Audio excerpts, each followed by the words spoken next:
Well, two major foreign policy crises developing at this hour, with the shoot-down of a passenger jet over eastern Ukraine and an expanding ground operation by Israel inside the Gaza Strip. The headlines causing us to reflect on a Wall Street Journal front-page article this week that got a whole lot of attention and now seems even more prescient at this time. It reads in part, quote, "A convergence of security crises is playing out around the globe, from the Palestinian territories in Iraq to Ukraine and the South China Sea, posing a serious challenge to President Obama's foreign policy and reflecting a world in which U.S. global power seems increasingly tenuous. The breadth of global instability now unfolding hasn't been seen since the late 1970s, U.S. security strategists say. When the Soviet Union invaded Afghanistan, revolutionary Islamists took power in Iran, and Southeast Asia was reeling in the wake of the U.S. exit from Vietnam." That just gets the article started. There's certainly a lot there. In fact, the article got so much attention, our very own Ed Henry, our White House correspondent, asked the White House press secretary Josh Earnest to respond to the article. Here's what he had to say. There have been a number of situations in which you've seen this administration intervene in a meaningful way that has substantially furthered American interests and substantially improved the tranquility of the global community. The word tranquility is one we'll focus on now with the journalist who wrote the piece that drove the news, Jay Solomon, foreign affairs correspondent for the Wall Street Journal. So, Jay, what an interesting week to write this piece that, again, got so much attention just a few days ago. For those of our viewers who missed it, how did you get to this conclusion? And you reported out with a lot of different sources that the world seems to be in a really crazy place. Why are we at this point?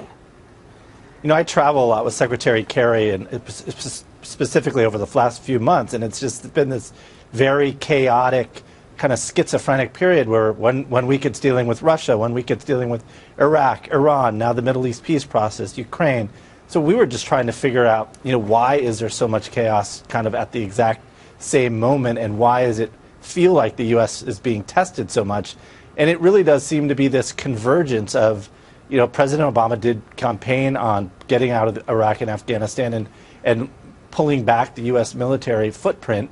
He was elected. He's elected and reelected on that, but it's kind of converged at the same time when China, Russia, Iran, and these non-state actors like Al Qaeda, the Islamic State in Iraq, Hezbollah, are, you know, very much testing the U.S., testing the international order that was established at the end of the Cold War. And, you know, there are some other factors, but I think if you're looking for a general theme, that is what ties it together and why we do see so much instability at one point in time. So some are suggesting, and even in the editorial pages of the Wall Street Journal, with the paper in which you write, are raising the question today whether the downing of this plane, this passenger plane, is some sort of game changer in all of this. If it'll produce some different policy, some sort of re-engagement from the United States, whether it's in Eastern Europe or just in general.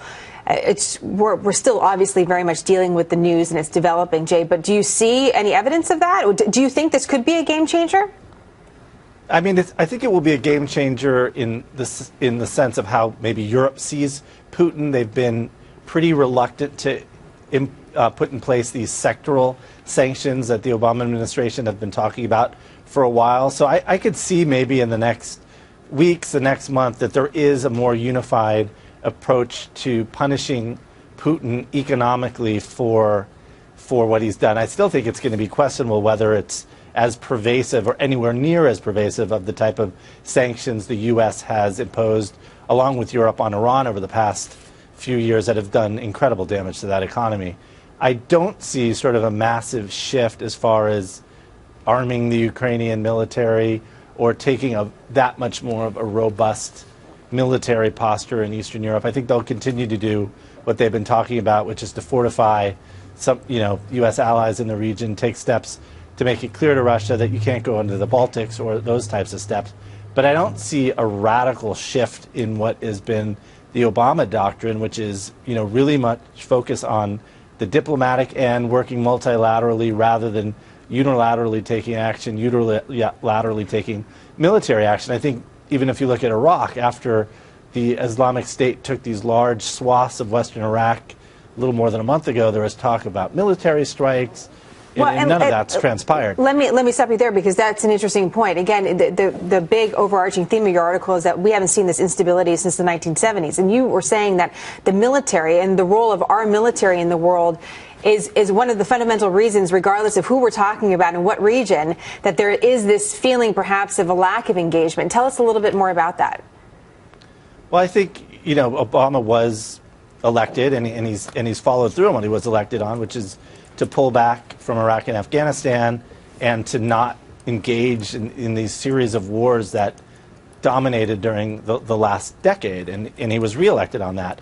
I think what's been tricky for him is how do you do that? How do you manage that in a way that doesn't tempt our adversaries, whether in China, in North Korea, wherever, to sort of test that? And I think there's more than enough evidence that this is being tested, whether it's Putin testing the line in the Ukraine, annexing Crimea, whether it's these al-Qaeda affiliates basically redrawing the maps of the Middle East from Syria to Iraq. And I think there's a real concern that you could see China potentially get very aggressive. And during the story, we interviewed officials from Japan, South Korea, the Philippines, countries that are allied with the U.S., and they are concerned that if China did make a grab, whether it's into some of these contested islands in the South China Sea, that how much would the U.S. get their back? Well, it's interesting in this area. It's interesting that you mentioned that, because that's actually our next segment, talking a little bit about how the East will react to what happened in Eastern Europe. So thank you for the nice setup, Jay, and thank you for the article in the Times today. We appreciate it very much. Thank you.